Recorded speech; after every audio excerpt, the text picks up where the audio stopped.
pleasant good Wednesday evening. I'm Chase Miller, and welcome to another edition and another year of the YourLiveEvent.com Coaches Show, as presented to you by the Hillsboro Economic Development Corporation. We start, as we normally do in August, with high school football. Four coaches from across the region will be joining us. North Dakota football starts up this Friday in 9-man and 1A. We'll hear from Thompson Tommy head coach, that's Brady Schwab, Tyler Ukestad of Northern Cass. We'll hear from Joe Johnson of Hillsboro-Central Valley, and Sean Beilke from Maple River, as well as, again, the opening of the year is Friday and Saturday across North Dakota. We'll have games for you on YourLiveEvent.com. From there, we'll also hear from some volleyball coaches with co-head coaches of Park Christian when it comes to volleyball, and also Ada-Borup-West volleyball coach, that's Janna. Engel. We'll get to our senior spotlight, highlighting a Mahnomen-Waubun Thunderbird a little bit later on the program. And coming new this year to the YourLiveEvent.com Coaches Show, we'll have our Crowning Moments feature, brought to you in part by Dakota Heritage Bank. It'll be a look at some of the best moments each week from across games on YourLiveEvent.com with some highlights, that and more. Our first one will kind of recap the summer, from our Summer All-Star Series to Legion Baseball and State Babe Ruth Baseball as well. But again, the YourLiveEvent.com Coaches Show comes at you every Wednesday night at 7 o'clock, unless there's a holiday. So make sure you put it on your calendar, you tune in, and if you miss it, you can rewatch it for free on your live event as well. But let's get right into our conversation. We'll hear from Tyler Ukestad in a moment. But first up is Brady Schwab with Thompson Tommy Football with our own Josh Boyko. Welcome to the Your Live Event Coaches Show. Josh Boyko here, joined by Brady Schwab of the Thompson Tommy's football program. And Coach, thanks for taking some time to join us. How are you doing today? Doing well. Yeah, thanks for having us. Ready to get the season going here, as I'm sure you guys are. And yeah, we got our practice in for the day, so we'll rock and roll here. Sounds good. So first off, how fast has this summer flown by, and how has it been, just the process of gearing up, preparing for yet another football season? Yeah, it was a weird summer, right? Because it wasn't super hot. It was, weekends were kind of miserable, and kind of that, you get past that 4th of July as a football coach, and you start that prep for that, next season, and you start getting all your things done. And it sneaks up on you every year, but you're excited every year to get out. So obviously our Legion baseball team had some success. So some of those guys came right off of playing baseball, a couple days off right into football. But, we never want to make a positive into a negative, and those guys have done a great job for us. Yeah, I was just about to mention, yeah, you had how much crossover is in the team between Legion baseball and the success they had versus coming back over to the football side. So how many players are involved in that?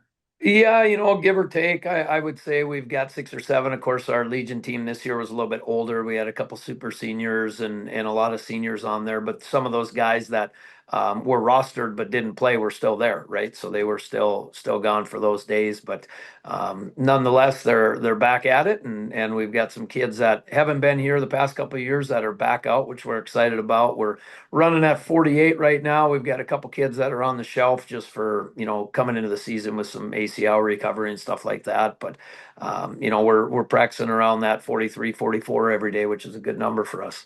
Nice, very nice. And who are some of the leaders that are going to be present on this team that you're going to see pop out right away?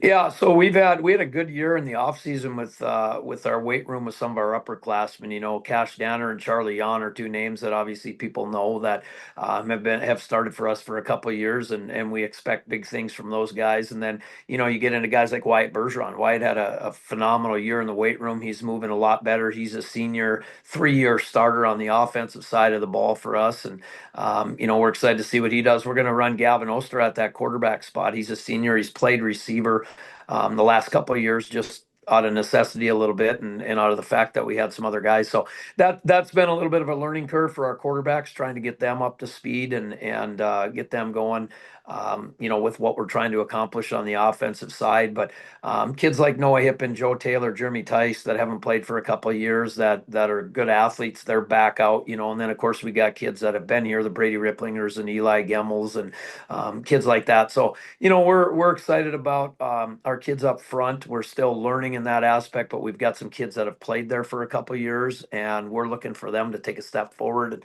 And if they do, we feel good, where we're at on the offensive side of the the ball if we can throw it a little bit too.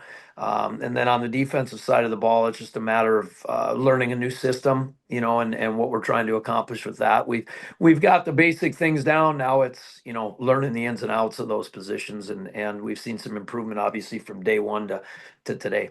Yeah. You may have mentioned some of the names already, but of the guys that are now coming back out and returning to football, is there anyone that's flashed in practice to this point? The first, 2 or 3 days, it's just getting back into football mode. And of course, that first day we had practice. We went in the evening, and it was about, real feel was in that high 90s, and that's just a real quick reminder that it's a little bit ugly at times, especially early in the season in the fall of North Dakota. But I think all of those kids that are back, the first, I want to say 3 or 4 practices was just learning the verbiage, learning the lingo, relearning what you do at certain positions. And then the last few days we've seen not just those guys, but our young guys, our freshmen have really done a nice job of learning what we're trying to accomplish and what they're trying to do. So like I said, I feel like the learning part of our basic stuff is in. Now it's a matter of expanding on what we're doing, and we started to see that a little bit with this morning's practice where we had guys that were moving around and moving a lot better. And then we'll get back out tomorrow morning, and hopefully we continue to see that growth and, get to what we've talked with our kids a lot about is just consistency.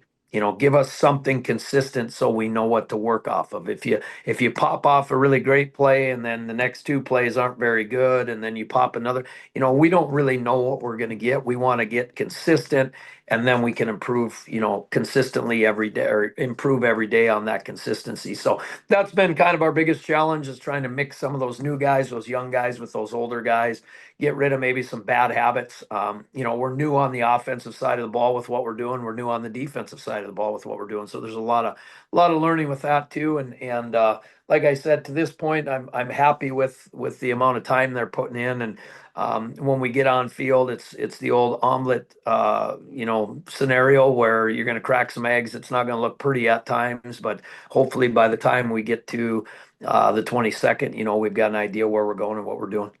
Yeah. And I mean, you've mentioned kind of some of the themes have been there's a lot of shifting, a lot of moving pieces, as always high school rosters have. But what do you think the style of gameplay that you're looking to impose on a weekly basis is going to look like? How does it compare to years past? Yeah, I think we're gonna, our plan, if it goes according to plan, is we want to run the ball, and every coach says that we want to be a run first team, but we really truly do want to be a run first team, a play action team.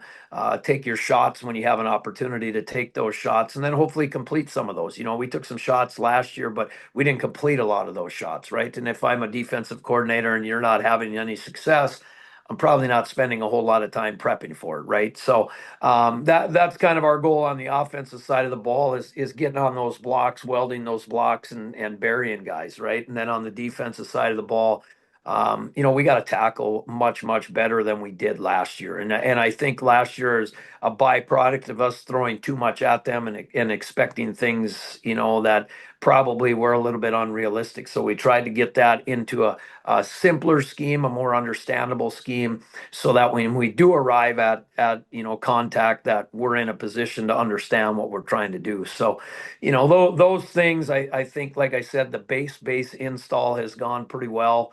And now it's just a matter of, on the offensive side of the ball, can we run the ball, right? The difficult thing is, if the other team knows what you're trying to do and you're still able to accomplish it with some success, you're successful. And then on the defensive side of the ball, can we get to the football and tackle it, and then rally with the rest of the guys to make sure that we're in position. So we're trying to work hard to get as many one-way guys as we can. Obviously, at our level, that doesn't happen a lot, but the more we feel like we can get guys out there one way, it's more beneficial to us, come that third and fourth quarter. What makes coaching this team enjoyable for you just to keep coming back to it? Right. They come in every day. We talked about it after practice today. 50% of the battle is just being there. Especially, we had a real hard live session yesterday, and we had a lot of tackling yesterday, and then we flipped the script from an early afternoon practice to a morning practice, and we had guys back, and they were moving, and they were, it wasn't the groaning and the ow and this type of stuff. It was, let's get in, let's get our stretch. We had a lift in the morning, and let's get going with what we're doing. And they've been good that way. And they're a group so far, right? We're a few practices in here, but they're a group so far that's receptive to what you're trying to teach them, right? They're maybe not learning it as fast as we want them to, but they're not bucking the system. They're not, upset with you trying to correct them. They're more upset at themselves because we see continual mistakes in certain areas. But again, from day one to today, that has lessened, right? Which is what we're looking for, be better than we were yesterday. And they're overall, we haven't started classes yet or anything, but so far they've been a fun group to work with, and they've been bringing energy every day, which is an expectation we have. Yeah. And then lastly, for someone that might be tuning in for the first time on your live event, seeing Thompson football this year, what's going to stick out to them first? What's a quality that's going to jump out at them right away? Yeah, so number one, I think our numbers are better than they've been. Just looking at that sideline, we run 48 bodies out there. We feel good about it. Number two, it's not going to be a flashy offense. It's not going to be a flashy defense. You're going to have people who understand football that are going to look out and say, "Oh, they're doing this on offense. They're doing this on defense." And if we can do those things, simple is better, right? I mean, you turn on an NFL game and you watch the Kansas City Chiefs, right? They're running single wing. There's nothing fancy about what they're doing. It's got a lot of fancy names, but it's pretty basic stuff. You look at, what we're trying to accomplish is trying to get kids to understand their job and be able to play fast. And the only way you can get a 15 to 18-year-old to play fast is they 100% know what they're doing, and they get flying to where they're doing. And then it's on us to make sure that they understand the tackle technique and how to execute those skills, and if they can do that, my goal has always been to have a boring style of football. Okay, it's they're going to run the ball here, they're going to run the ball here, little play action here. On the defensive side, okay, they're going to tackle, they're going to allow these things to happen, but they're going to lock these things down. So it's not a West Coast thing. It's not a spread thing. It's pretty old school. North Dakota Class A high school football is what we're trying to put out there for a product. Awesome. Well, we're looking forward to seeing it out there starting on the 22nd for football on your live event. So thanks for joining me, Coach, and best of luck on your season here. Outstanding. Hey, we appreciate all the coverage. You guys work harder than most people know. So keep it up. We appreciate it, and we look forward to talking to you guys on Fridays. Thank you, Coach. Really appreciate it. That's Brady Schwab of Thompson Football joining us on the Your Live Event Coaches Show. Hillsboro Economic Development Committee supports businesses in the Hillsboro community in the form of loans and grants. Experience Hillsboro. There's more at 104. Well, let's continue here on the YourLiveEvent.com Coaches Show. Joining us from Northern Cass football perspective is their head coach. That's Tyler Ukestad. A couple of teams from the West that they open up the season with here. They will be this Saturday at 1 o'clock up in Hunter against Ray Powers Lake. We'll have it for you on YourLiveEvent.com for the season opener. Then they travel to Botno before they get into Region 1 play a couple weeks from now. Tyler, first things first. I guess, how's everything been going from the summer to kind of fall camp and seeing some new guys stepping into roles, but also seeing some returners that maybe were sophomores and juniors getting their second year and maybe third year of varsity experience into the program? Yeah, we went to team camp at VCSU and we brought about 30 some guys to that, which is the most we ever brought to team camp. So it's really good to kind of see a good mix of freshmen to seniors at camp and kind of gauge where we're at a little bit and see just coach up the kids in the summertime. And then coming into fall camp, we got 37 kids right now. It's been an interesting fall with just some new faces, like you said. Just figuring out where we can kind of put guys. We have multiple kids that are going to be playing multiple positions for us on both sides of the ball. So I think flexibility wise like that, it's going to help our depth a little bit. And Yeah, we'll see. We got first game coming up here on Saturday, and we'll kind of see where we stack up against a really good Great Powers Lake team. I think the one thing that you've probably been asked about the most in any coach in Region 1 this year in 1A football is there's some different changes. You know, Kindred and Central Cass teams that have been prohibitive favorites in the region or across the state. They made the Dakota Bowl, it seems like every year for the last 5 years between one of those two teams as well. So having those two gone, Valley City comes in. Sargent County goes from 9-man to 11-man, and here's Mayport CG as well, sandwiched within the Oaks and the EEKs and the Hillsboros of the world here, Uke. So, what is your assessment with some similar teams, but also different teams that you maybe haven't played the last couple of years either? Yeah, I think first things first, I hope we can keep this for at least 2 years. Instead of this revolving door of just things changing every year. As a coach here at Northern Cass, I still haven't had the same schedule year every 2 years. So like we went to Heart River last year. Heart River's not coming back to us type of thing. So hopefully we can kind of keep this rolling. With Kindred and Casson leaving, obviously as a competitor, you want to play the best and beat the best. But with what Coach Butler and Coach Crane / Bergat have done with their programs, they're head and shoulders above some of the other teams that they're probably facing at our single A level. I think they'll do really well at the double A level. That's when I was in high school, that was old double A anyway, with Kindred and Castleton Valley, Wahpeton, Devil's Lake, those types of schools. And I thought it was a really good division. So I think it'll be really good for them moving up, and they'll be competitive up there. As for regional, Sargent County coming back up, we've seen them 4 or 5 years ago when they're in Region 1. Mayport was in Region 1 a couple years ago. So familiar faces that way. With Kindred and Castleton leaving, I think the door is open for anybody to win the region. I think it's going to be a really, really super competitive region. All 4 of those playoff spots, I think, are open to anybody. Just kind of depends on 1, who stays healthy, and 2, who figures out in the middle of the year and starts playing as a football team. Without question. And Lisbon's always pretty good in football and wrestling as well when you can mix those two together.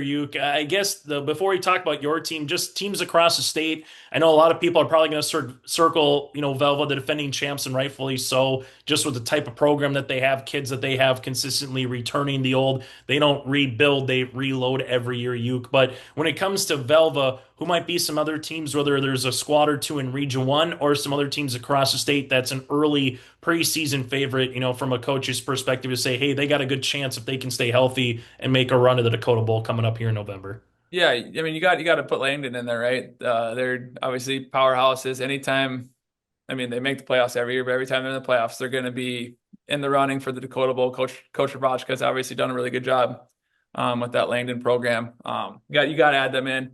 We saw Harvey at team camp. They got some dudes on the D line and a really, really big running back. I think they'll be tough if they stay healthy. It's going to be tough to slow their linemen down. And obviously, especially at our level, if you get 4 really, really good D linemen, 5 really, really good offensive linemen, it's going to be not easy, but it's going to make their lives a little bit easier as coaches to set the line of scrimmage in that way. And then in Region 1, you got to throw out Eek and Oaks. Coach Irie had a really good year with the Thunder. They lose the Cramlett kid, really good athlete, but they got a bunch of kids coming back. That Cruth kid's a really big running back. He's going to be a force to deal with. Just big, tough farm kids. Got to love that. And then, I mean, obviously Coach Dobitz, Oaks always finds a way to do something towards the end of the year. I know they struggled to start the year, kind of found their way in the middle of the year, and then they faced Kindred and Castleton at the end of the year last year. But they still were able to squeeze in the playoffs and almost knock off Langdon in that opening round. So I think those are definitely some teams to watch.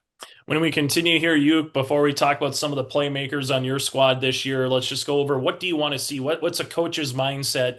Not having a region counter game the first game of the season. Last year you had Heart River and West Fargo Cheyenne JV just because of the Oak Grove forming with Shanley, so you had an open date. You found someone that was close by, willing to come to Hunter and play a football game. So, as a coach, what do you want to see from your team the first 2 weeks before you get into the Lisbons, the Hillsboros, the Region 1 games that truthfully will matter if you make the playoffs or not? Yeah, absolutely. And first things first, shout out to Cheyenne for letting us have that opportunity. And we would have been out of varsity game for us. And your senior year, you only get 9 games at minimum. So shout out to them for letting us do that. I think it's happening again this year. I think Horace Hawks JV is playing Bishop Ryan, I think, potentially. So it's cool that we can do that with some of those teams just to get games if needed, especially with the alignment stuff. But from the Northern Cass squad, for us to those first 2 games, we're definitely looking for consistency on both sides of the ball. It's something that we just struggled with since I've been here. That we've shown flashes, especially last year. We had more flashes than anything of what a Northern Cass football team can be. It's just, okay, can we do that play after play after play after play, and not just, all right, play, we've flash, taking a little break, and then, all right, here's another flash. We got to do that every single play and be consistent on both sides of the ball. We've had explosive big plays on offense. We've had teams have had 15 play drives on defense and still not score on us, but it's just that consistency piece from quarter 1 to quarter 4, play after play. If something negative happens, can we respond from that? Something positive happens, can we celebrate with our teammates? Just being consistent all the way through is the biggest thing we're looking for. Going through your roster from last year, there's a couple of names, especially just a senior class that, hopefully elevated Northern Cass football during their tenure. A lot of people are going to talk about Hoppy and Metzger, both Matthews respectively. But when you take a look at some of the players coming back, Parker Zeski is one that stands out. Vanderwall stands out. Chris Hoyland. I know we can go over a bunch of them here, Uke, but let's talk about Parker Zeski, a guy that, can play 2 sides of the football for you. So what are you going to be looking from, him once he hits the football field this season? Yeah, Parker, he's been a linebacker for us since a freshman. We've dealt with low numbers his freshman year, sophomore year, kind of got to where we need to be last year and this year. So he's kind of been Nate Myers is our DC. He's kind of been his little project at linebacker. He's been middle backer for us. He's going to transition to outside this year. So he's kind of been just a steady force on the defensive side. He knows his calls. He's a good leader on that side of the ball. That's definitely one side of the ball I expect Parker to kind of show his skills off. Then on the offensive side, he's going to be playing some running back for us. He's kind of backing up Hoppy last year. And now he's going to play some wide out for us too, because we got another good running back in Trevor Lee who's going to kind of split carries with Parker. So expect Parker to kind of just play some different positions. He'll still play inside backer. Just kind of move him around. He's one of those flexible kids we kind of talked about before we were on air. And another kid that can play both sides of the ball, especially on the line spot, is Brody Vanderwall. I know anytime you can get someone to play offense or defensive line, that's kind of where it starts in the trenches for you here, Uke. So what do you kind of want to see from Brody, or just that, line in general as you continue to morph into the season? Yeah, Brody had a really, really good summer for us.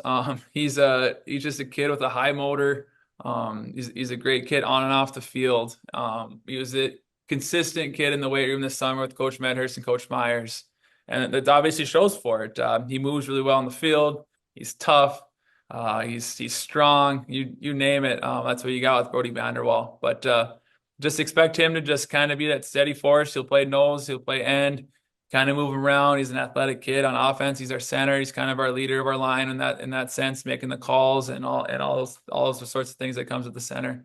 And then shout out Kobe Vanderwall. I got to coach Kobe his senior year, and he's back with us coaching this year. So Kobe gets to coach his brother for 2 years, and it's kind of been awesome to kind of see that dynamic with those two. You get the brotherly love, so to speak, on the sidelines a little bit. Yep. In practice as well. One more player, Uke, Chris Hoyland. Just kind of what do you want to see from his maturation as the season progresses here as well? Well, first thing is I didn't expect Chris to come back out.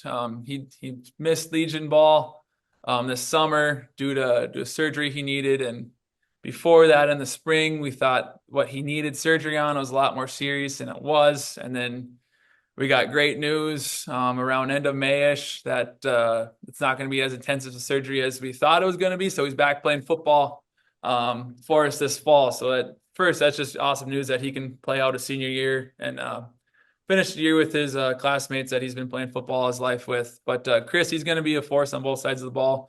Another one of those kids we can kind of move wherever. He'll be a safety for us on defense. Tough physical kid. He's going to come down and make tackles from the safety position. Those are big shoes to fill. Matthew Metzger did a really, really good job with that last year for us from the safety position, coming down and making tackles at open space. So we expect Chris to kind of fill that role for us.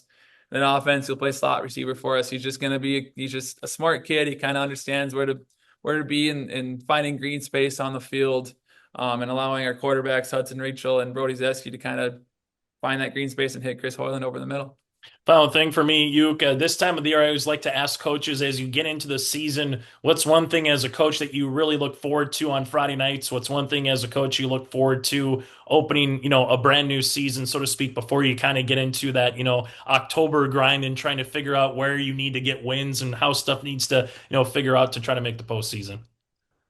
Yeah, I mean, honestly, my favorite thing about Friday Night Lights, I love that we're playing games are games, but that Saturday, 1 p.m. in August, it's a little bit different than a 7 p.m. start on a Friday night.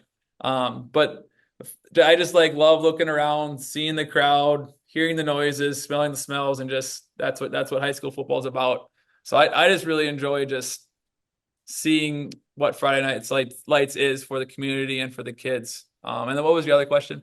I was just going to say, what was something as well that you enjoyed this time of the year? Just as a coach, morphing a new team, some years a little bit different than others with the new faces, but what's something you enjoy about kind of having a mold to sculpt, so to speak, Yeah, at it's this it's time? it's just it's just a different challenge. Obviously, seniors are different than seniors this year are different than when they were juniors. They mature a little bit.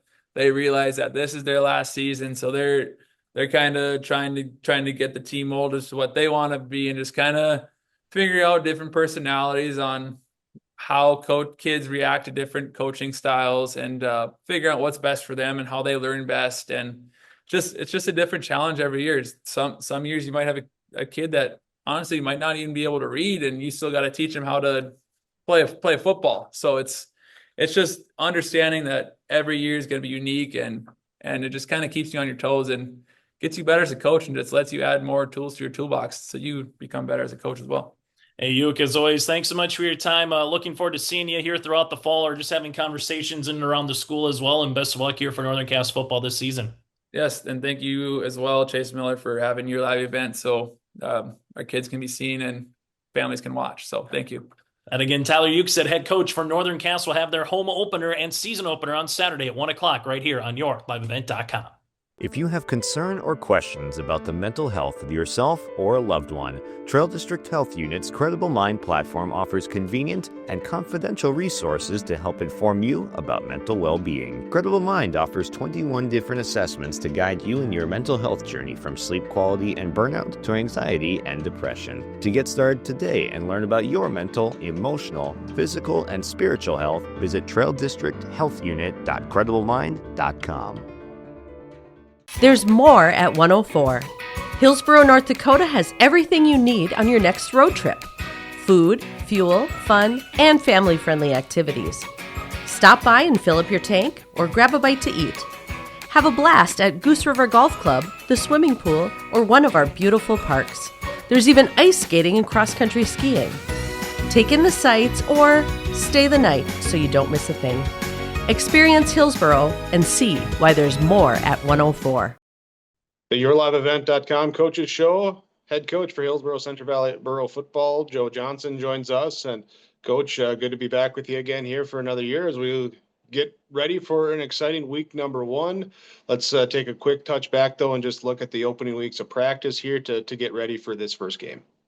Yeah, we feel like we've had a good off season. As you know, we really struggled with injuries last year. And so our off season, we really focused on a couple of things, including the weight room. And as we all know, there's a lot of benefits to having a good off season in the weight room, and injury prevention is one of those benefits.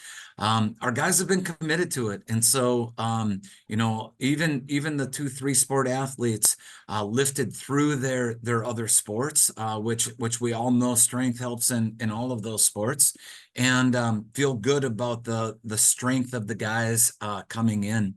Had a great fall camp, and feel like we're coming in strong. As you know, we have 11 seniors, and 10 of them will be on the field with one injury from his junior year. Braden Chenault won't be on the field, but will be a leader in other ways.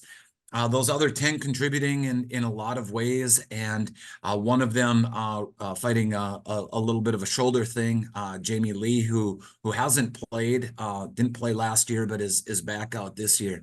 but those 9 returning guys that we have are all starters. And as you know, it always feels good to have upperclassmen. The maturity, the physical maturity that happens with juniors and seniors is nice to have. And so we've had a good offseason and a good fall camp, and feel good going into week 1. A lot of upperclassmen, but I'm sure still some roster spots, some depth spots that you're looking to solidify. Were you able to do that here this past weekend when you hosted your scrimmage? Yeah, so we were pretty solid on all of our ones, but then a lot of guys competing for those 2 and 3 spots, and competing for some special team spots. And like I say, a really strong group of 11 seniors, those 9 that are on the field right now. A big group of juniors, and we expect some big things out of those guys as well. A few of those names are familiar in some returning players that we have. That would be Bryce Miller, who's a junior, defensive tackle, or a defensive end, and a wide receiver for us. Griffin Mitzel, who is a linebacker and a receiver, and then another junior at offensive line, at offensive guard, in Alan Moocher. But there's a bunch of other juniors, sophomores. We'll have a few freshmen who are stepping up and get some opportunities on special teams. So kind of one of those situations that you really hope for, Jake, and that is that you have strong senior leadership, and that the majority of your play is coming from seniors, and then from every grade level, there's guys that are going to be learning, growing, and filling in various ways. As you look then here a few days before game number 1, what do you see, or what do you envision the strength of this team to be this year? Yeah, so, one of the things would be balance. And as you know, we've had a few standout players. Landon Olson would be the one from 2 years ago, that was just a really strong running back, of course. Balanced attack this year. And we've got our starting quarterback coming back, Tyson Leshik. This will be his 3rd year as a starter, started as a sophomore and a junior. Has looked great in fall camp, has been great in the weight room, and he really will be leading that attack. Strong in the backfield. We've got 2 seniors in the backfield, and Sawyer Owens, who of course is a 2-time state champion in wrestling, and Carson Kazette, again, a 3-sport athlete, and a really good wrestler, really good football player. So strong in the backfield. 4 favorite targets in that throwing game for Tyson. So there's not one guy that he throws to, but all 4 of those guys, which includes Bryce Miller and Griffin Mitzel. Also senior Brody Rogness and senior tight end Chase Halfley. So he's got 4 targets that he really likes to throw to. All of those guys athletic and with good hands. And so you can hear we've got balance between the run game and the pass game. We were pretty run heavy early in the season last year when we had a lot of depth in that backfield. Through injuries, that depth became a little more shallow in the backfield, and then we needed to throw the ball a little bit more. Which worked out a lot better for us. And so, we come into this season with a little different mentality than what we have other years, where we recognize that there's going to be some balance between that running game and the passing game this year. As you mentioned, Tyson Leshik coming back as a 3rd-year starter now, also 3rd year for most of the coaching staff. Sam is a 2nd-year guy there, but talk about the comfort of the playbook and the scheme and the understanding that the guys have shown this year now, having been through it for a couple of years. Yeah, so a couple of things about that point. The first one is Andrew Grothman, one of our assistant coaches, of course, had a great career as a player at NDSU.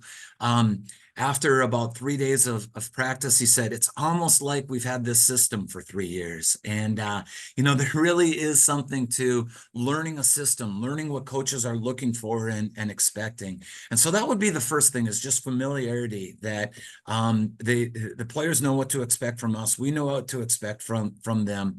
The second thing would be that we're able to install a lot more earlier because they already know that offensive system. Now we've made adjustments, and so every coach does that, of course, based on personnel and a variety of other factors. And so things won't look exactly the same that they did last year, but we're still building off the same language. We're still building off of the same system, and obviously then with some adjustments, and that makes a big difference, especially in week 1, week 2.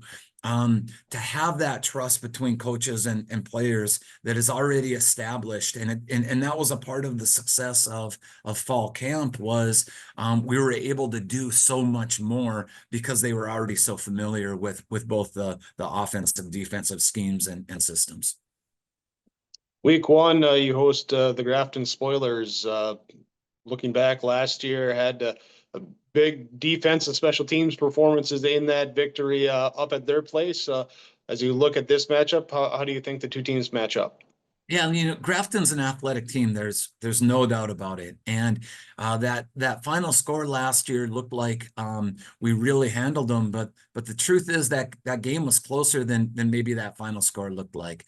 Like you say, we had 2 defensive touchdowns and also a defensive turnover on a Jack Matson sacked fumble, and that set us up for a third score. Without those 3 scores, that game is pretty close. And they were a good football team last year, and we expect them to be a good football team this year. For all of the high school teams, there's a little bit of a mystery to week 1, and that's part of the excitement of high school football. And yet we know that they're going to be an athletic team, and they like to air the ball out. Certainly has been the case. Getting their number 1 target back as a receiver in Reggie Rice. We would expect Lil Moan to be at the quarterback position, and those 2 guys are a strong connection, and we've prepared accordingly. Again, some of those keys to victory and what we would expect is winning the turnover battle is always important in football, and it was in last year's matchup, and it will be on Friday night. Taking care of that football, not giving up big plays. You mentioned defense and special teams.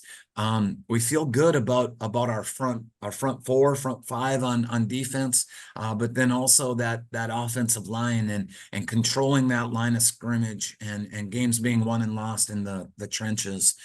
Those are all things that we would expect to be happening on Friday night. Well, last question here as we get ready for week 1, and are the guys ready to go here with the season getting underway? So last year, as you know, Jake, we played that Thursday night game, and so it was the first game played in the entire nation to our knowledge, and we kind of laughed about it and said let's play on Thursday every year for that first game because we have whatever it is 16, 17 practices behind us, and it's time to play a football game. And ready or not, we feel ready, but it's time to play a football game. We're ready to get onto that field and play. These guys have been preparing for a long time. It's time to get underneath the Friday night lights and play high school football. All right, let's turn on the lights. Let's get out there. Let's get it going. Joe, thanks so much for the time. Appreciate it. Best luck. We'll see you there at the field on Friday night. Sounds great. Thanks, Jake. It's good to see you. As we continue on the YourLiveEvent.com Coaches Show, joining us here from the Maple River Raiders perspective is their new head coach, and Sean Beilke, as he's taken over for Larry Fontaine, who stepped away and retired at the end of last year. Sean, first things first, let's just kind of start there. You've been with the programs for the last couple of years. That's the nice thing. The kids know you know the kids, but obviously a different role from your perspective now as the head coach. So how much excitement is there now being the head coach going into a brand new football season? Right. I'm excited. It's been nice not coming, it's not like I'm into a brand new program where I don't have any experience. The seniors this year are the first seniors to come through Maple River football. And I've, been there since they were freshmen. So it's good to have built that relationship with them. I feel like there's, trust there, a good relationship there to kind of hit the ground running on anything new we want to do or anything we want to keep the same. I feel like we're ready to go. Well, just take us through what practices have been like so far. Obviously, trying to find new roles for some guys. Other guys maybe now are two-way starters instead of a one-way starter, depending on how the roster makeup is. So, how has fall camp kind of leading into that season opener coming up around the corner with Hankinson? It's gone great. I mean, me and the other coaches were been really impressed with the leadership we've gotten. We got 5 seniors this year, and each one of them has stepped up and wanted to be a leader. We're getting leadership from our underclassmen too. Everybody just, they want to pitch in, they want to help out, they know their role. So that's been great. Everybody's working hard. There is a little bit, there's going to be a learning curve when it's, new stuff, new coach coming in and different expectations for stuff. But I feel like everybody's taking it in stride. We're got all our morning practices out of the way now. So, that it's been great. It's not easy for those guys getting up at, 5:30, 6 a.m. every day and, getting a 4-hour practice, but, they've done awesome. I'm very proud of them.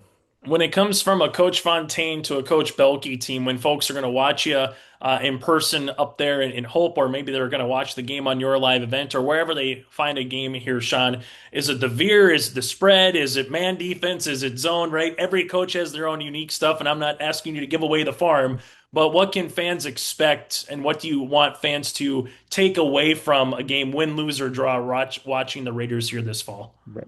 Well, it's a little bit old, a little bit new, right? So we're not gonna, Coach Fontaine, I learned a lot of stuff from him, and stuff that's worked, right? And we're not going to totally go away from all that stuff. Uh, Defense, you come to expect in a Coach Fontaine defense. It's, man over the top, what's a safety, sometimes, but, we're gonna, maybe attack things a little differently sometimes, but it's going to be, it's going to be great.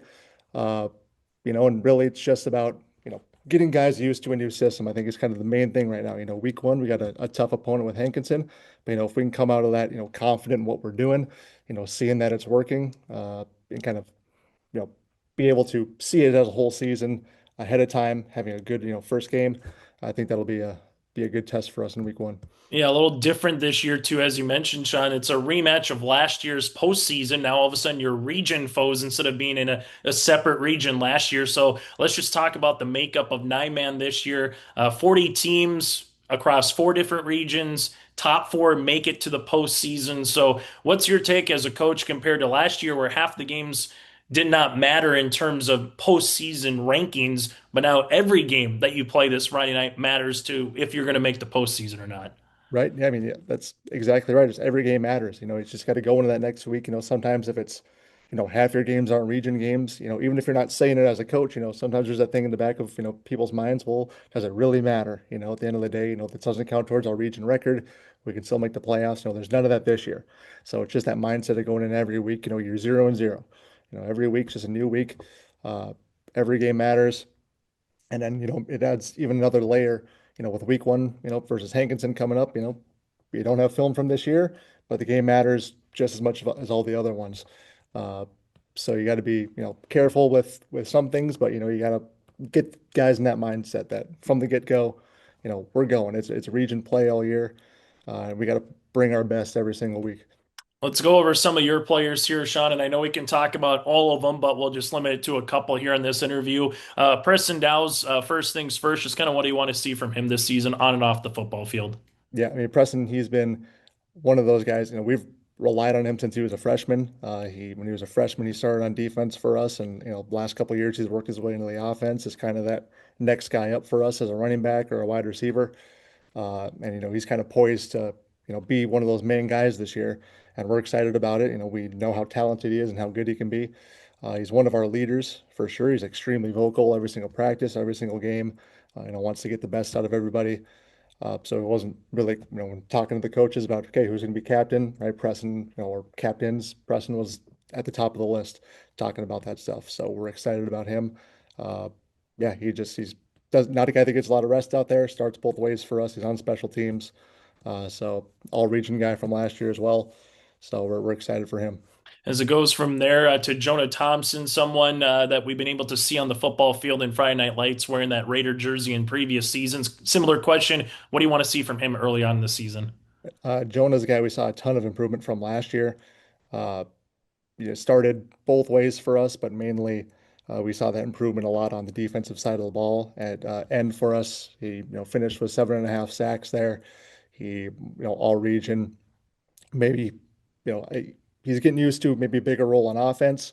So we're hoping to see him kind of break out there. But another guy, just like Preston, very vocal, been a leader for us, going to be a captain. So we're excited to see, what he can do in his senior year.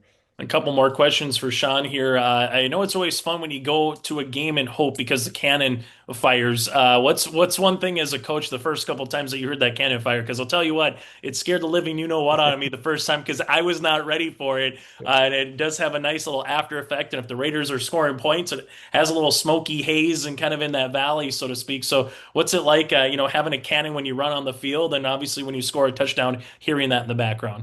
Right. It's, like you said, my first year here, right? Nobody told me about it. I had no idea that was a thing. And after the first touchdown, I was, what's going on?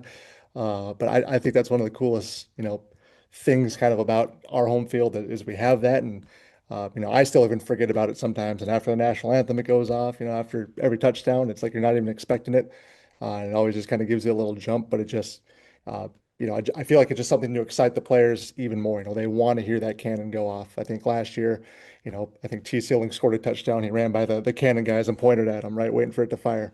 So just little things like that to kind of get the guys excited. They want to hear it go off. We say, let's fire the cannon tonight. We want to hear it going all night.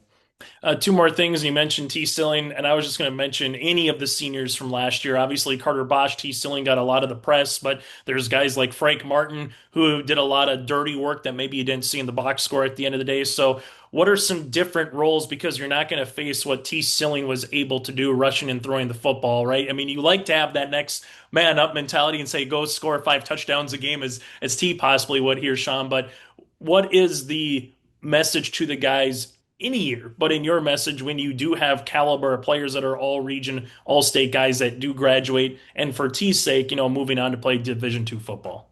Right. I mean, we have a lot of talent, top to bottom this year. I feel like, and a lot of guys that are younger that didn't get a lot of playing time last year, but they're ready to step up. You're gonna see guys, Jen Irie, Charlie McCulloch, these guys that saw the field a little bit last year, but this year we're hoping to step up, and we know what we're going to get out of guys like Preston Dowes and Owen Tickey and Jonah Thompson, but it's reiterating to those next guys.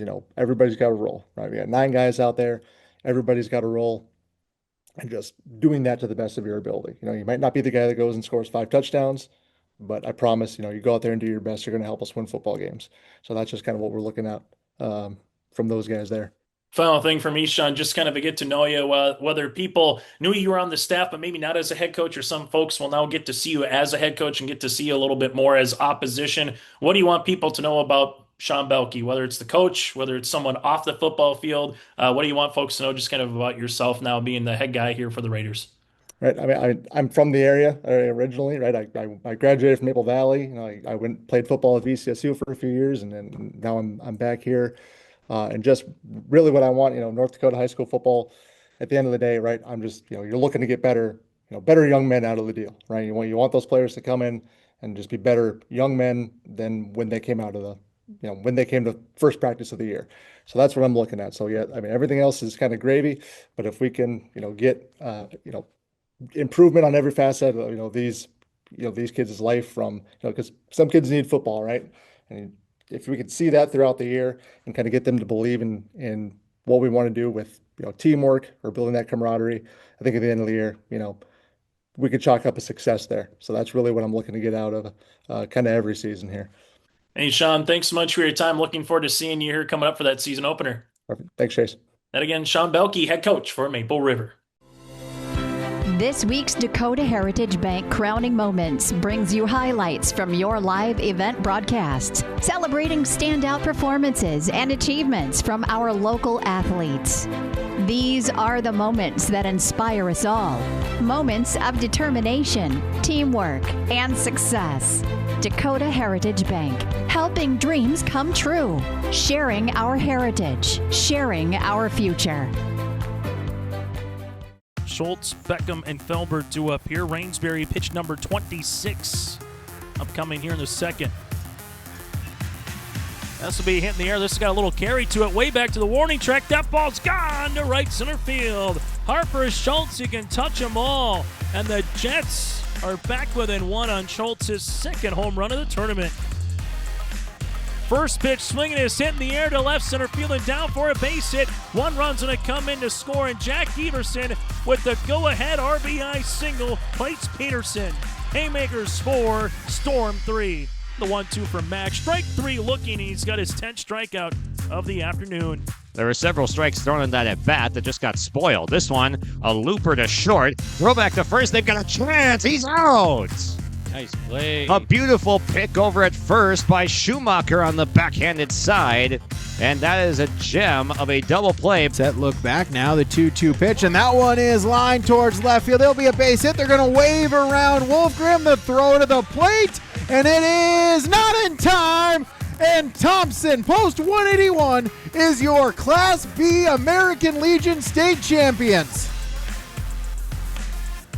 This will be a fly ball hit in the air to right. That's got a little carry to it, to the warning track, to the wall. That ball's up and it's gone. It's a 2-run homer for Will Schwer, and the Royals cut that deficit now to 2.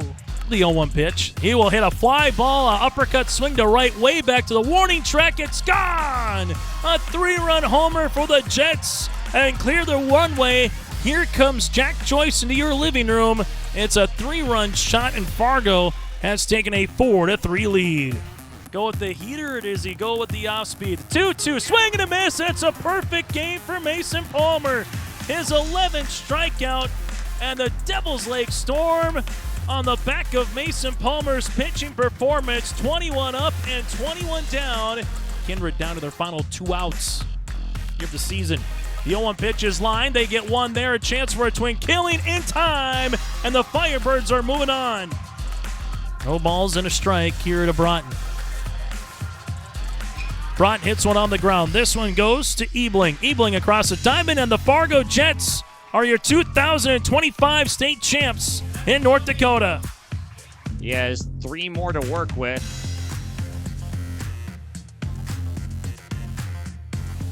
Chopper back to Bernhoft.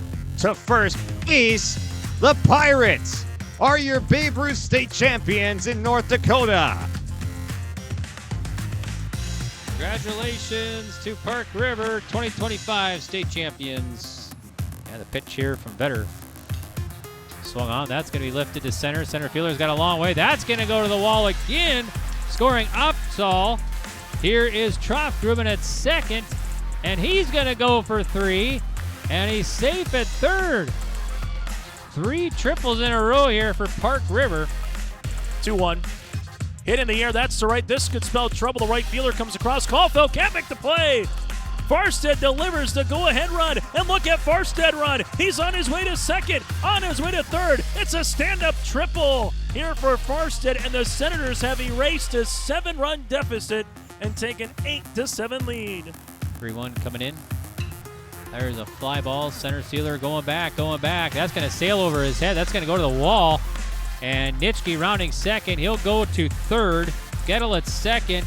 Nitschke rounding third. They'll send him. Here's the play. And got him. Nice relay there from center field. Solsang. And the relay got him in and got Gettle trying to take home all the way from first. But they've had some decent traffic due to some walks.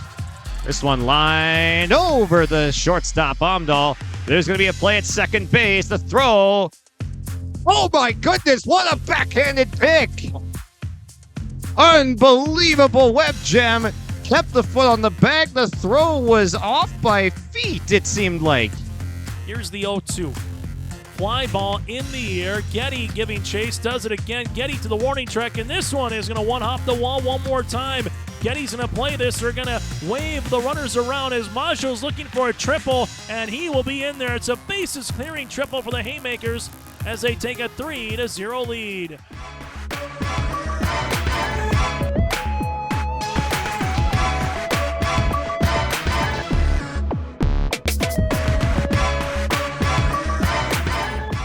Welcome to the Your Live Event Coaches Show. Josh Boyka with you here today, joined by the co-head coaches of the Park Christian Falcons volleyball squad, Nissa Hoiberg joining me, and then also Laura Harris as well. So coaches, thanks for taking a little bit of time to join me after practice today.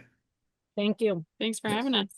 Of course. So first, just talk about this unique situation of being co-head coaches and what kind of led to this happening for this year. Yeah. We have been kind of looking for a new head coach for a while and just we're not finding the right fit. And both of us have been in the program for a really long time. We wanted what's best for our girls, and we knew that working together, just with our history of working together and just knowing the girls so well, was going to be a really good fit. So, yep. Yeah, and talk about the years and amount of experience that you do have around this program and what advantage that may give you to taking the reins this year.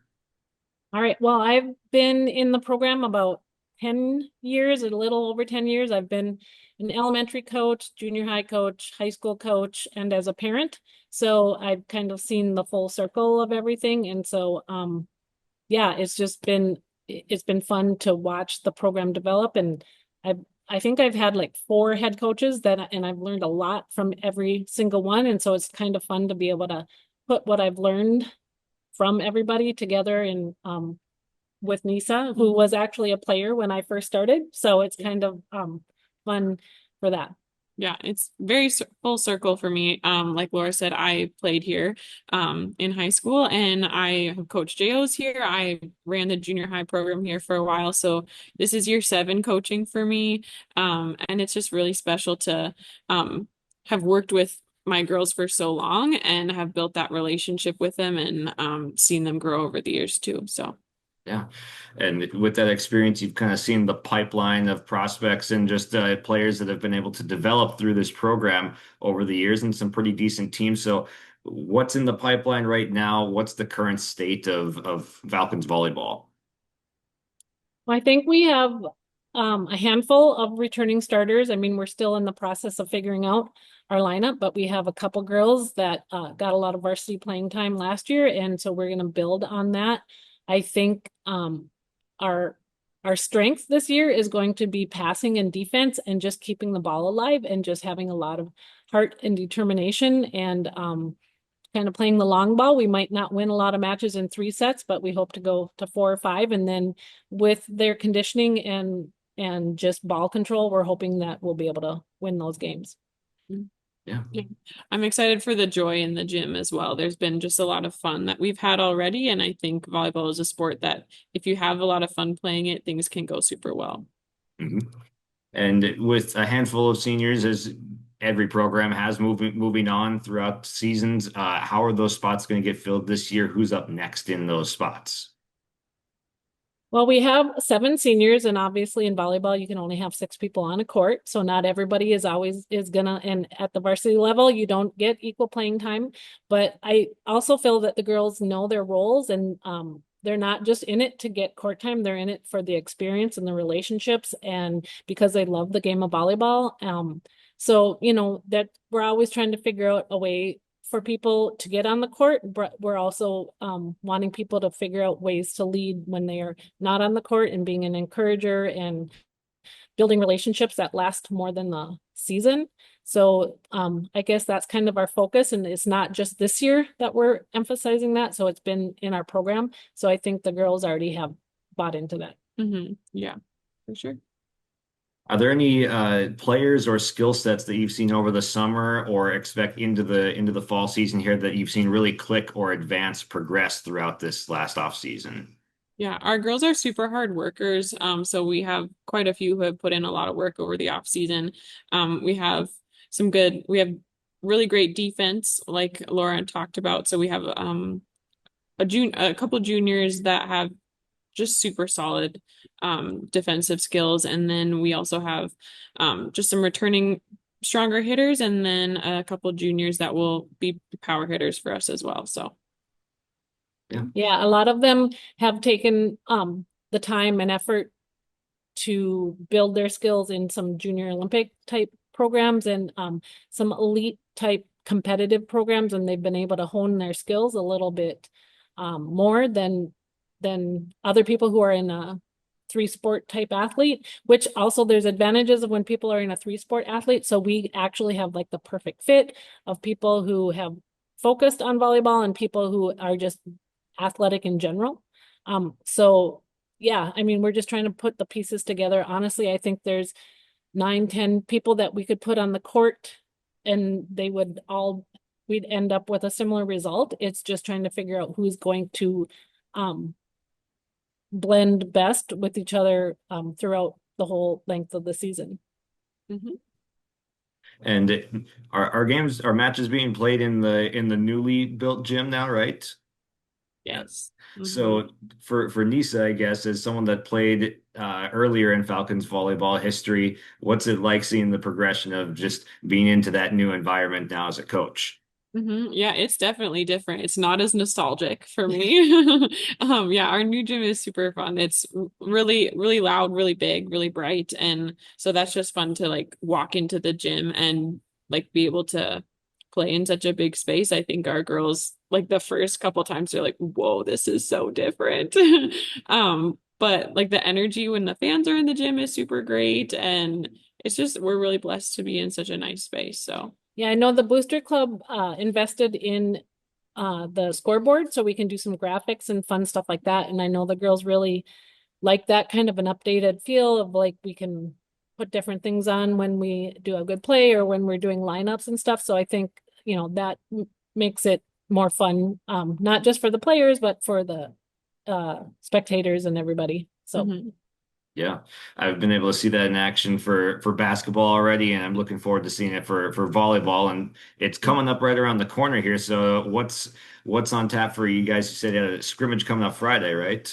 yeah, we got a scrimmage Friday, and then the following week we'll have a scrimmage on Saturday, and second day of school we have our first game. So yep, our first two games are home this year. On the Tuesday, which is the 26th, and Thursday, which is the 28th, and both of those are home matches, and so that hopefully we can get not too many kids will have homework yet, so we can get everybody in the door and then they can catch the fever and come watch us play. Yeah. Definitely. And for someone that is not around the team in the know every day, what should we expect to see match 1 against Pelican Rapids coming up on the 26th?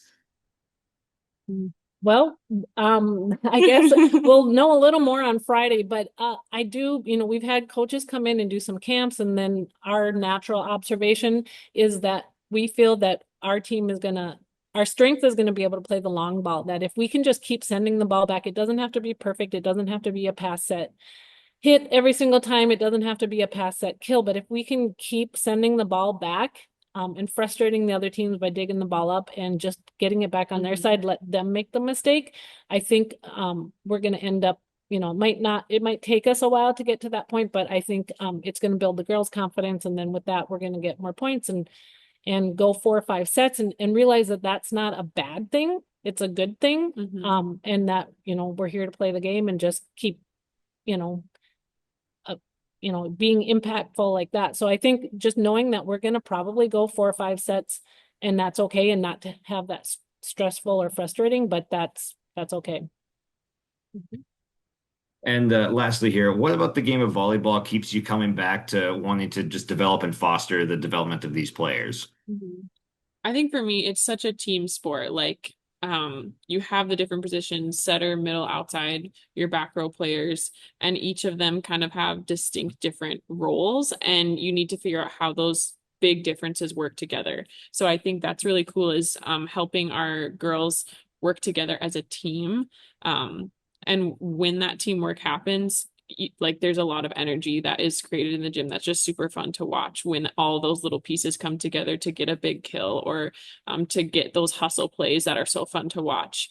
I think that's one of my favorite parts. Yeah, I think for me, the biggest thing is relationships with your teammates, relationship with your coaches, relationship with everybody who's involved in the program. I love going, like when we play Park Rapids, on the second game, I coached one of the coaches that is there. And so just the relationships of having people that I've been around the game for a long time. And so going into different gyms and seeing people, parents or grandparents of players or just whatnot, that's what keeps it going. And then I have kids involved, and just like even the relationship I have with Nissa, she used to be a player, now we're co-coaches, and just so it's just a relationship, and trying to keep those relationships healthy and balanced.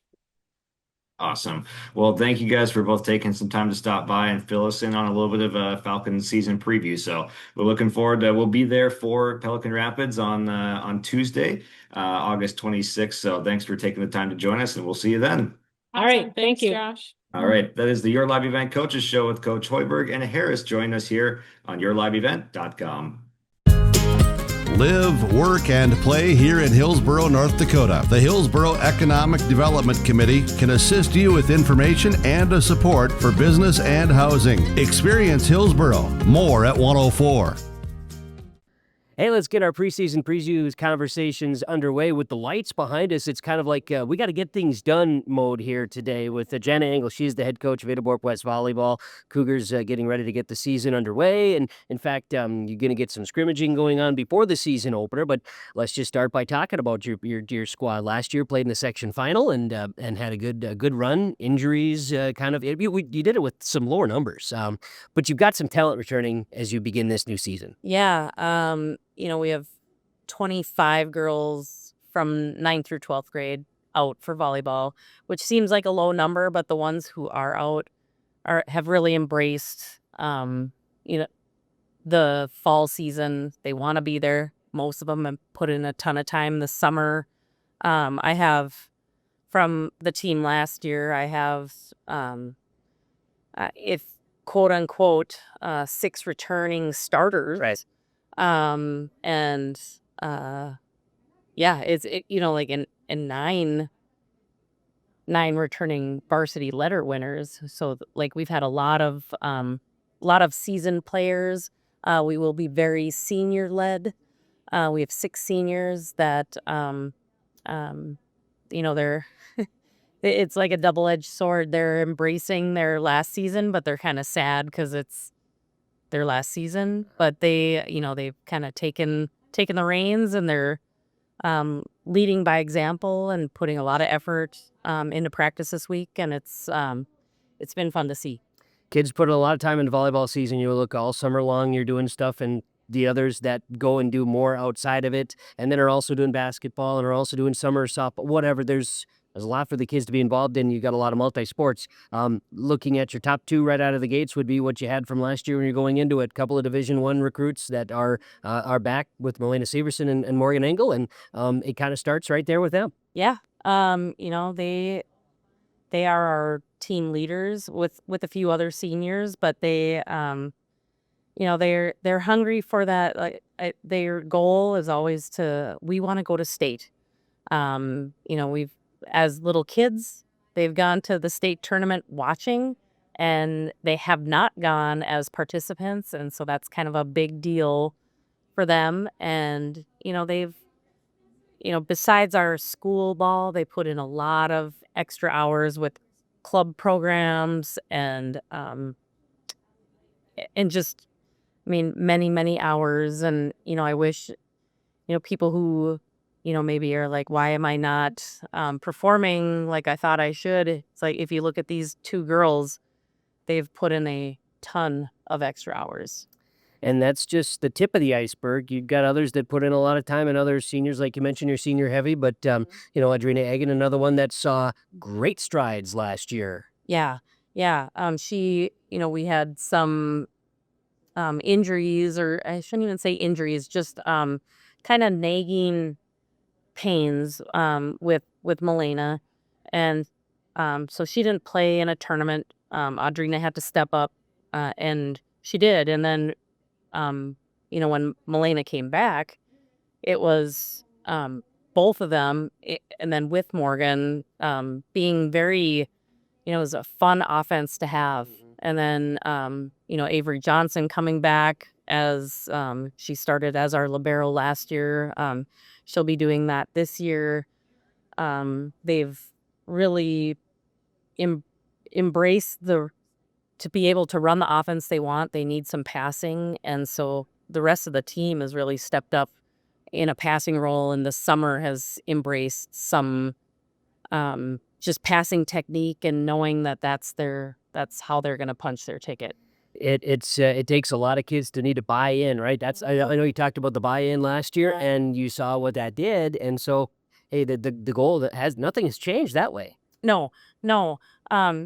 You look at other sports, basketball, say, one player can kind of take over a game, and in volleyball that is not the case. You need everyone to be able to contribute, because everyone will be touching a ball. It's not just one person. One person cannot manipulate the game like they can in basketball or a few other sports, but so we need everyone, and not just 2, 3 seniors. We need 6 players on the court, all kind of in unison. And going from last year to this year, I feel like they're kind of there right now, and so I'm really excited to see how they'll progress towards the end of the season. You've got scrimmages, and then regular season opener against Barnesville on the 26th, if I'm not mistaken. And your schedule, again, you've got some really good things. We'll talk about kind of the neat caveat, but you've got some good things going on with the schedule, but also a lot of home games this year. It flips. You got a lot of home matches this season. Yeah, it's a kind of an every other year deal, and last year we were on the road a lot. Thanks Mark at Subway, because you supplied us with a lot of subs for our road trips last year. And this year, more home games, home tournament right away in the beginning of the season. Tournament of Roses, yeah. It's just a, fun, familiar atmosphere, and it's good to get your feet wet at home instead of on the road. And yeah, I think it's really nice, especially for those seniors who, this, their last year, and they're gonna, play a lot of games at home, and that's exciting for them. It is, and they should be excited, and we'll see how this unfolds. You added, last year playing in a section final and having some of the talent that you do, you get recognized. The Midwest Volleyball Warehouse Showcase in Burnsville in end of September? Kind of mid-September, 19th and 20th. That's what it is. Great opportunity for the team and for the program. Yeah. There's one of the organizers is in the head coach for New Prague, and he, kind of saw our potential, saw where we finished in the section, and said, you know what, I think you're not graduating many, you should come down and participate in this tournament. Yep. And so, we'll play the best of Class A and kind of see where we sit, and I think it'll be fun.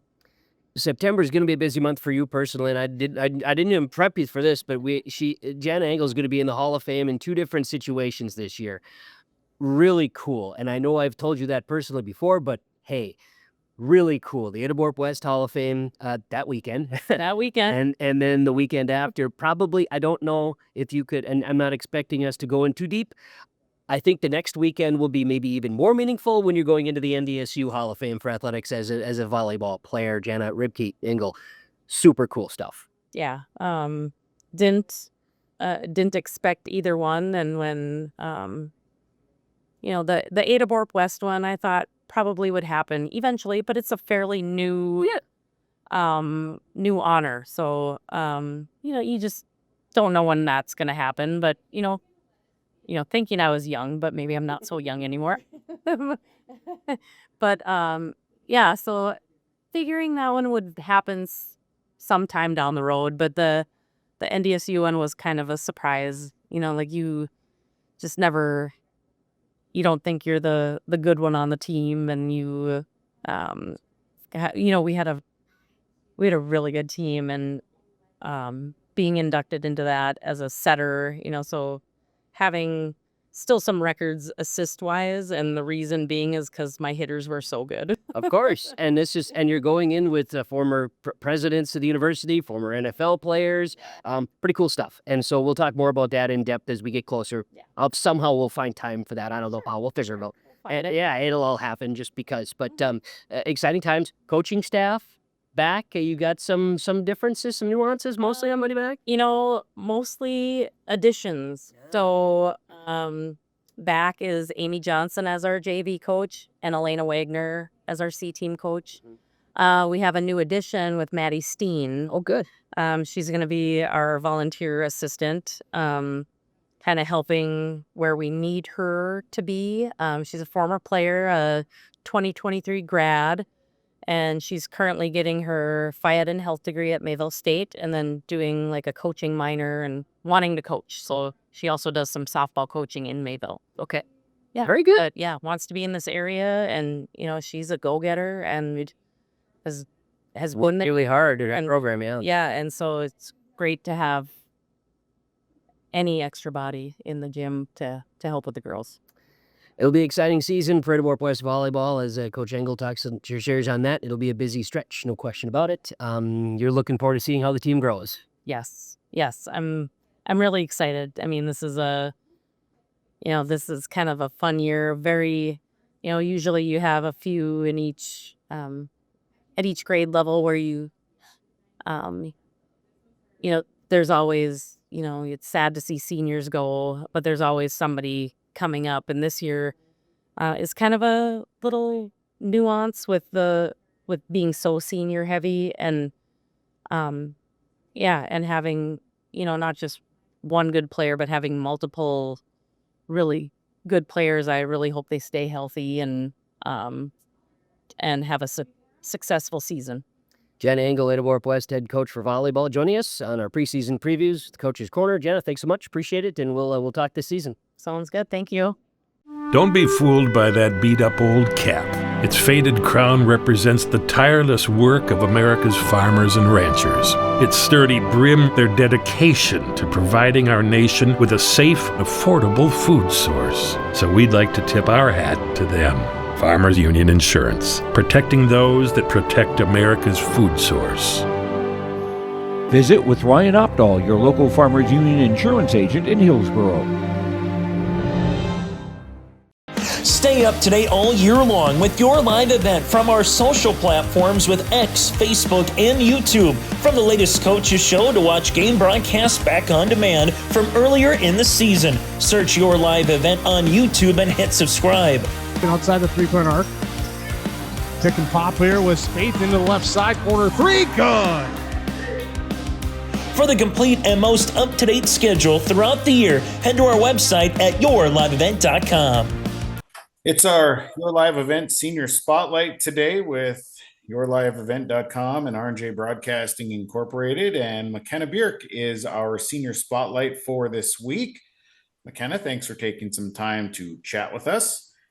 We are into your senior season, and we're into the volleyball season. Tell me a little bit about the volleyball season as you've been going now for about a week and a half. How's the season gone so far?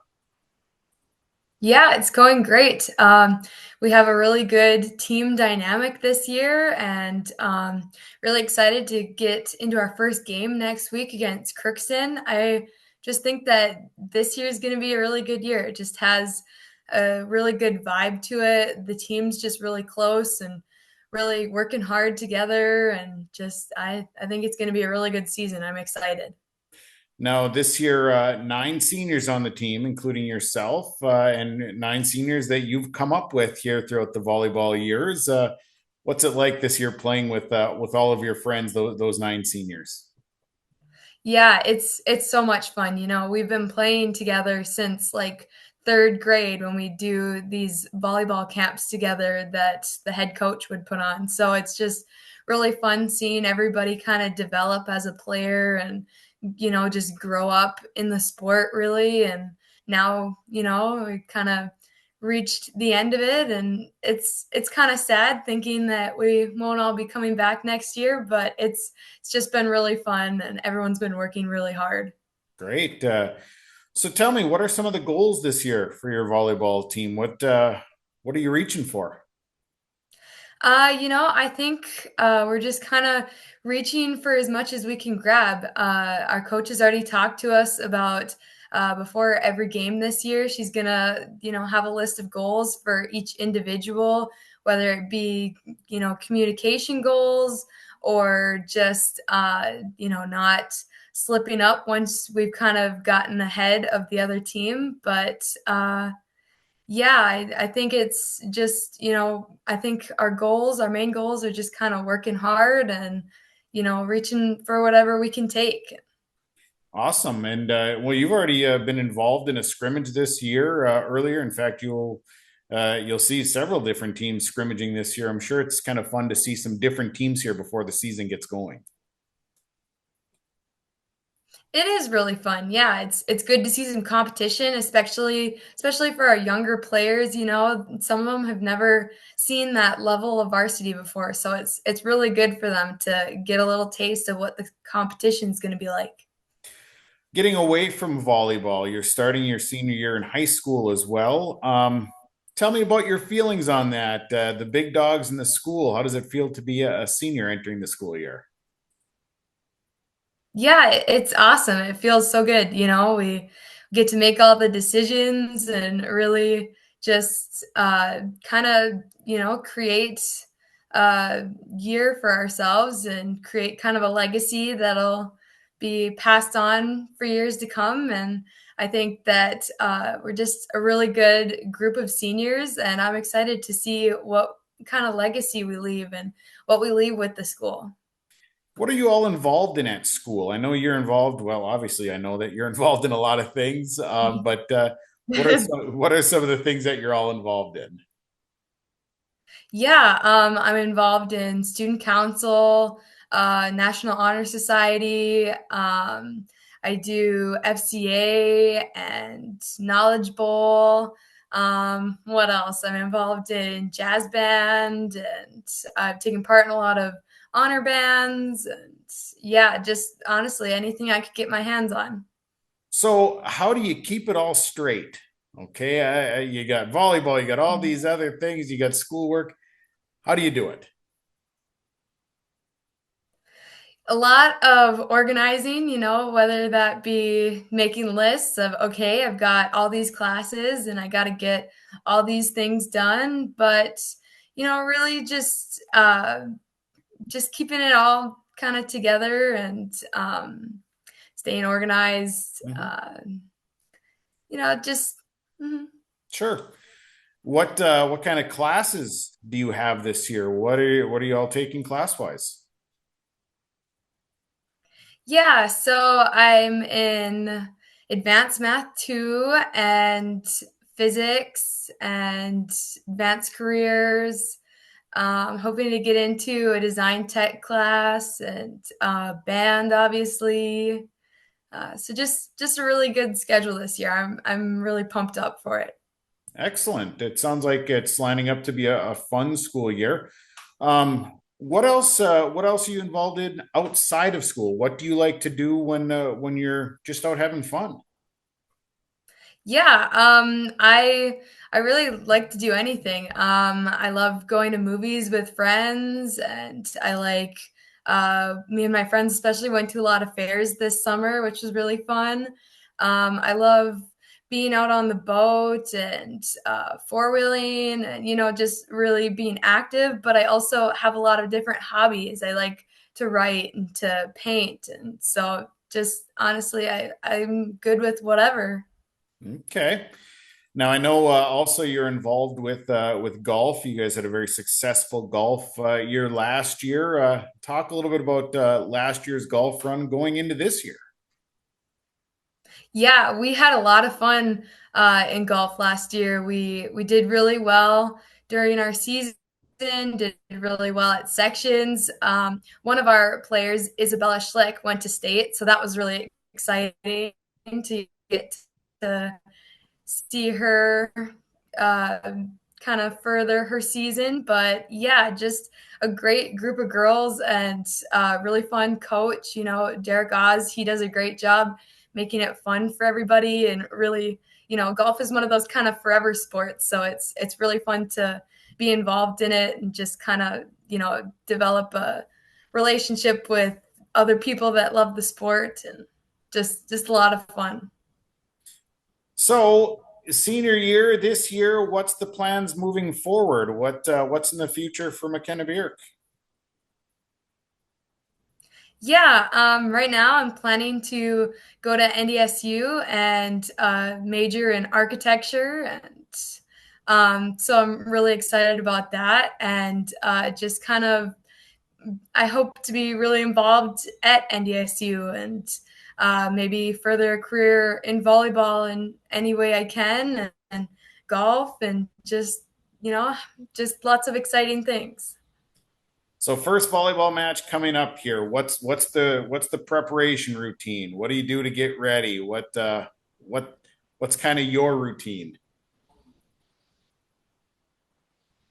My routine. I mean, I don't really have like a set routine, like, oh, I have to, do this and do that. But I really enjoy like jamming out to music in the locker rooms beforehand, and just little team activities. Like we have a meal together before a game. And so that's really kind of what I do before a game, just really hang out with the team and prepare.